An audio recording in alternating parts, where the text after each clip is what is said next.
दुनिया में एकमात्र ऐसी जगह है जहां भगवान श्री कृष्ण रोज आते हैं, वो है निधिवन। आज हम जानते हैं निधिवन के बारे में।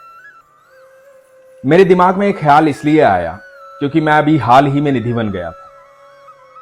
तो पीछे से एक व्यक्ति कह रहा था कि कौन सी जगह है, क्या है। वो निधिवन आया तो था पर उसे निधिवन के बारे में पता नहीं था। जब बात हरिदास जी की हुई तो उस व्यक्ति ने पूछा कि ये हरिदास जी कौन है। तो आज हम उन लोगों के प्रश्नों का उत्तर देते हैं जो ये नहीं जानते कि निधिवन क्या है और हरिदास जी कौन है। तो निधिवन एकमात्र ऐसी जगह है जहां भगवान श्री कृष्ण रोज आते हैं। निधिवन वृंदावन में है। वृंदावन में एक ऐसी जगह जहां पर 16,108 पेड़ हैं। ऐसे वृक्ष, ऐसे पेड़ जो दुनिया में कहीं भी नहीं है। यह साइंस प्रूव्ड है कि ऐसे वृक्ष इस धरती पर कहीं भी नहीं है। उन वृक्षों की खासियत यह है कि वो 16,108 हैं। 16,108 भगवान श्री कृष्ण की गोपियां हैं। कहते हैं कि रात्रि में ये वृक्ष गोपियां बन जाते हैं और भगवान श्री कृष्ण के साथ रास करते हैं। निधिवन के ये सारे वृक्ष पृथ्वी की तरफ झुकते हैं, ब्रिज की रज को चूमना चाहते हैं। हर कोई वृक्ष हमेशा ऊपर की तरफ उठता है, हमेशा सूर्य की तरफ देखता है, लेकिन ये सारे वृक्ष पृथ्वी की तरफ झुकते हैं। ये वृक्ष गोपियां बन जाते हैं। खास बात यह है कि यदि आप निधिवन गए हो या फिर कभी जाएं तो देखिएगा कि वहां पर कभी भी इन वृक्षों को पानी नहीं दिया जाता, जल नहीं दिया जाता। इनकी जड़ें सूखी हुई हैं, लेकिन वृक्ष 12 महीने यानी कि हमेशा हरे रहते हैं, हरी पत्तियों से लहलाते रहते हैं, कभी भी सूखते नहीं हैं। इनकी जड़ें सूखी हुई हैं, खोखली हैं, लेकिन वृक्ष कभी भी सूखते नहीं हैं, हमेशा हरे रहते हैं। वहां की मिट्टी में कभी भी घास नहीं उगती है, सिर्फ यही वृक्ष है और कुछ भी नहीं है वहां। जबकि आप थोड़ी सी भी उपजाऊ जमीन हो, वहां पर तुरंत घास आ जाती है। आप निधिवन जाएंगे तो वहां देखेंगे वहां की मिट्टी में घास नहीं है। निधिवन के बीचों बीच रंग महल है। रंग महल में एक चांदी की शैया है।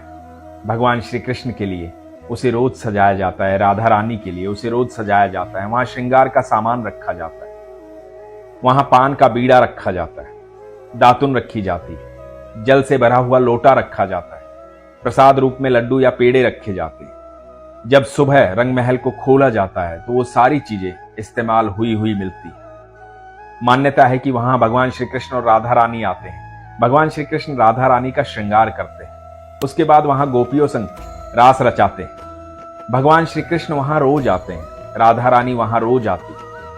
रोज सुबह मंगल आरती के समय जब रंग महल को खोला जाता है तो दिखाया जाता है कि वो दातुन इस्तेमाल की हुई है, प्रसाद इस्तेमाल किया हुआ है, पान का बीड़ा चबाया हुआ है, जल जो है लोटे में आधा है। रात्रि को सबके सामने वो रखा जाता है और सुबह सबके सामने वो खोला जाता है। ये भगवान श्री कृष्ण की उपस्थिति बताता है कि भगवान श्री कृष्ण वहां रोज आते हैं, राधा रानी रोज आती है। निधिवन के आसपास जितने भी मकान हैं, जितने भी घर हैं, सबकी खिड़कियां रात्रि को बंद हो जाती हैं। शाम को 7 बजे के बाद, सूरज ढलने के बाद सब खिड़कियां बंद हो जाती हैं, या बहुत लोगों ने तो उस खिड़कियां जो हैं हमेशा के लिए बंद करवा दी, दीवार चिनवा दी, तो रात्रि को खोली नहीं जाती। ऐसी मान्यता है, ऐसा जाना जाता है कि भगवान श्री कृष्ण के ये अपने पल हैं। इसे देखना गलत है, इसे देखना अपराध है। बहुत सारे लोगों ने यह प्रयास किया कि वो रात्रि में वहां रुके, निधिवन के अंदर रुकें और देखें कि भगवान श्री कृष्ण कैसे हैं, साक्षात दर्शन करें, राधा रानी के दर्शन करें। लेकिन सुबह वो मूर्छित अवस्था में मिले और कहा जाता है कि 2 दिन से ज्यादा वो लोग जी नहीं पाए। जब वो सुबह मिले तो उनके चेहरे पर एक मुस्कुराहट थी और उसी मुस्कुराहट के साथ वो गोलोक को चले गए, उस दुनिया को छोड़कर चले गए। आप जब उस निधिवन में जाएंगे, आप वहां की ऊर्जा को महसूस करेंगे तो आपको समझ में आएगा कि वहां एक अलग ऊर्जा है। वहां भगवान का आना रोज होता है। जिन बाके बिहारी के दर्शन करने लाखों करोड़ों लोग आते हैं वृंदावन, वो बाके बिहारी का विग्रह जो है वो निधिवन में अवतरित हुआ था, प्रकट हुआ था। हरिदास जी जो तानसेन के गुरु थे, संगीत सम्राट तानसेन के गुरु, हरिदास जी जैसा गाने वाला इस धरती पर कोई हुआ ही नहीं, कभी भी नहीं हुआ। कहा जाता है कि हरिदास जी को सुनने स्वयं भगवान श्री कृष्ण और राधा रानी आती। भगवान श्री कृष्ण हरिदास जी के गायन को सुनकर ही विश्राम करते थे।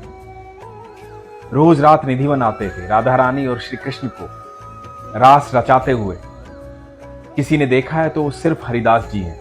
हरिदास जी ललिता सखी थे, भगवान श्री कृष्ण की सखी थी। उन्होंने जन्म लिया वृंदावन के पास और उसके बाद भगवान की तपस्या में पूरी जिंदगी गुजार दी। भगवान को राग सुनाए, भगवान को गायन सुनाया। श्री कृष्ण उनके संगीत से इतने प्रभावित हुए कि उनकी प्रार्थना पर जब उन्होंने कहा कि प्रभु आपको देखना चाहता हूं, सारी दुनिया आपके दर्शन कैसे करेगी कलयुग में, तो भगवान वहां प्रकट हुए। वो प्रकाट्य रूप जो है, वो विग्रह जो है, वो है बाके बिहारी। बाके बिहारी भगवान श्री कृष्ण और राधा का मिलन है। भगवान श्री कृष्ण और राधा को एक साथ देखने के लिए हम बाके बिहारी का दर्शन करते हैं।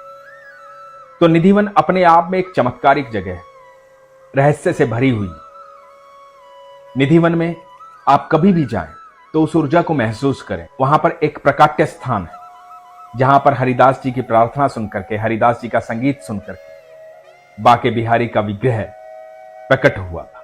लाखों करोड़ों लोग वहां जाते हैं, लेकिन जाने मात्र से वहां की ऊर्जा महसूस नहीं होती। उस ऊर्जा को महसूस करना होता है।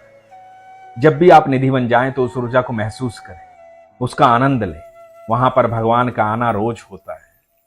बहुत सारे लोग जानना चाहते हैं कि क्या श्री कृष्ण हैं, क्या राधा रानी है। बहुत सारे लोग ऐसे हैं जो भगवान को जानने के इच्छुक है, भगवान को जानना चाहते हैं। पर मैं ये कहता हूं कि आप भगवान को जानकर करोगे क्या? कितना जानोगे उसे? ये सारी सृष्टि उसने बनाई है। क्या ये जानना काफी नहीं है कि सूर्य अपने समय पर दिखाई देता है, चंद्रमा अपने समय पर दिखाई देता है, ये पृथ्वी आसमान में, अंतरिक्ष में ऐसे ही घूम रही है, सब एक दूसरे के चारों तरफ घूम रहे हैं और कोई किसी से टकराता नहीं।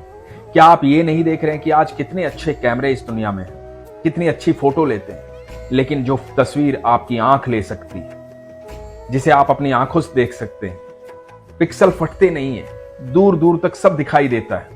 क्या ऐसा कैमरा इंसान कभी बना पाया? क्या अपने आप को जब आप आईने में देखोगे तो आप उसकी रचना को नहीं देखोगे? यही तो उसके होने का सबूत है। यही तो वो है, वो आप सबके भीतर है, आप सबके आसपास है। इसीलिए कहा जाता है कि कण कण में ईश्वर है, कण कण में कृष्ण है, कण कण में भगवान है। ये सिर्फ आस्था की बात है, विश्वास की बात है। जब आप विश्वास करोगे और अपने चारों तरफ देखोगे तो आपको हर पल चमत्कार महसूस होगा। मैं आपको बता दूं, जब तक कृष्ण आपके भीतर है तो आपकी सांसें चल रही हैं, दुनिया आपसे बात कर रही है और आप दुनिया से बात कर रहे हैं। लेकिन जैसे ही कृष्ण आपके शरीर का साथ छोड़ते हैं, वैसे ही आप निर्जीव हो जाते हैं और कुछ ही देर में आपके अपने भी आपका साथ छोड़ देते हैं, आपको शमशान ले जाते हैं, जला देते हैं, उनका मोह भंग हो जाता है। यदि आप चाहते हैं कि दुनिया आपसे मोह करे, लोग आपसे प्यार करें, तो आपके भीतर कृष्ण का होना अनिवार्य है। और कृष्ण कैसे आपके भीतर होंगे? आपके कर्मों के कारण। अपने कर्म अच्छे कीजिए, कृष्ण से प्रेम कीजिए, कृष्ण में विलीन हो जाइए। श्री कृष्ण आपको ऐसा मौका देते हैं कि आप उनके भीतर विलीन हो जाएं। वो आपके कर्मों के द्वारा आप हो सकते हैं। इसलिए अपने विश्वास को हमेशा मजबूत रखिए, अपना ख्याल रखिए। हरे कृष्ण।